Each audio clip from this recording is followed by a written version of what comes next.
Hello.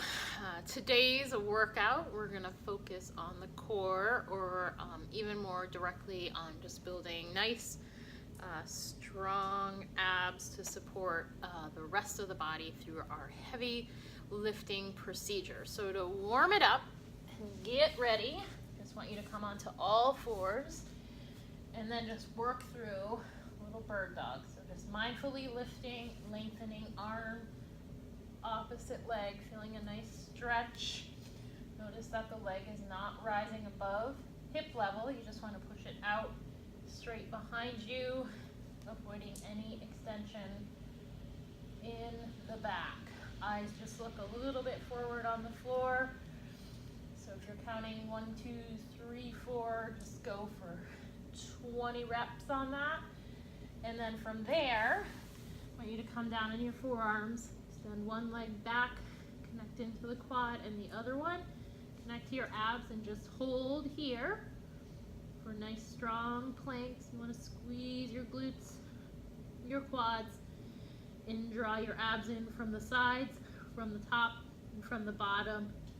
In this one, just a 30-second hold is great, and then you're going to drop down, open the knees, slide back into a child's pose, stretch through the arms a little bit, stretch through the hips a little bit, and then we're off to the races. So with the rest of the workout, it really depends on how much time you want to spend working out today. You could do as few as 2 sets of all of the exercises, or you could do as many as 4 sets. We're going to do them in a circuit format, so you're going to do one exercise after the other, rest, and repeat. And we're going to break them into 2 groups of exercises. So we're going to start with the side plank. So with the side plank, you've got some options. Our full side plank is going to be stacked arm up. So shoulders and hips in line, one on top of the other, and then just keep lifting through the hip as you hold. Try to distribute the weight throughout the forearm, not putting all the pressure in the elbow.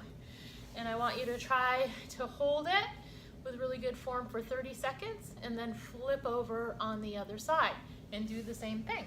From there, we're going to go into a crunch with your feet up off the floor.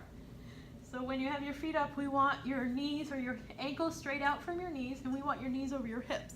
So we don't, if you pull them in here, your abs aren't going to get quite the work that we want. So make sure those knees stay over the hips, and you are fully responsible for your ab area. So the rectus abdominis up here, your transverse abs a little bit deeper. Hands behind head, and just peel your head and shoulders off the ground. Squeeze the abs, and then keep them stable as you come back down. So think rib cage is moving towards your hip bones. Your abs are creating an accordion shape as you come up, and then they're lengthening and stabilizing as you come down. All right? From there, you're going to reposition with your head down, take your arms out to the side, and then bring your legs back up into the same position you just had. This time we're going to work those obliques on the side of the torso by dropping over a little bit, extending, bringing them down as you come back to the midline, and then go in the other direction.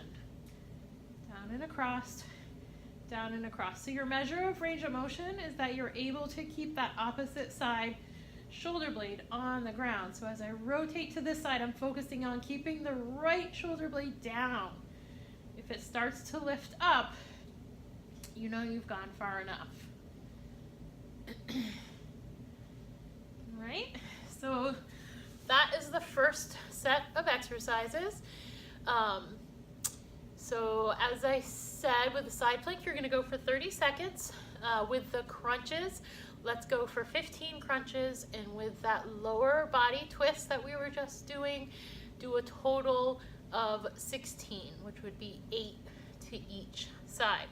So do as many sets as you want to take time for in your workout. Rest, and then we'll move on to the second round of core exercises, which starts with another plank where you're going to move from a low forearm plank up to a high plank. So you start here, you walk up to a high plank. You want to keep your glutes and abs on, moving mindfully from low to high. So you'll see how steady my body is staying. And you'll also note that I'm trying to alternate arms to come from low to high. So I'm not just putting all the intensity into one arm to press up that body weight. All right? So I want you to do 10 to 12 of those. If you're getting close to 10, you feel like your form is breaking, stop at 10. If you're feeling pretty strong, take it up to 12. From there, you're gonna turn over on your back, feet up, hollow out the abs to set the abs, curl up a little bit, and then we're gonna bicycle. So you're gonna extend one leg out as you reach elbow across to the opposite knee. So you don't wanna do these, a lot of people tend to do these really fast. Try not to do that. Try to focus on that reach across the elbow. Your elbow's not necessarily gonna touch the knee, totally fine. If it does, that's fine too. But you really wanna keep this whole area nice and stable as you work. Following the bicycle crunch, we come back down and we do the reverse crunch, which is our truly functional crunch. So you're gonna, again, reset here. So think about tipping the pelvis back as you pull the belly in and up, and then try to really keep your upper body as relaxed as you can. And you're gonna lift, pull back in towards your chest, little lift, and a nice controlled lower. We're using those deep transverse abs which connect into the back. That's why we call this a truly functional crunch, because once your transverse abs get stronger, you're gonna have less lower back pain if that's something that you struggle with. So those are the 3 exercises in the second round. So you got 2 in the warm-up, 3 in the first, 3 in the second for a well-rounded workout that you should be able to do 3 sets of in about 20 minutes. So, but again, if you've only got 10 or 15 minutes, you're just not feeling it, but you want to do a little something, maybe you just do 2 sets, whatever works for you. But this is a really well-rounded core/ab workout. Enjoy.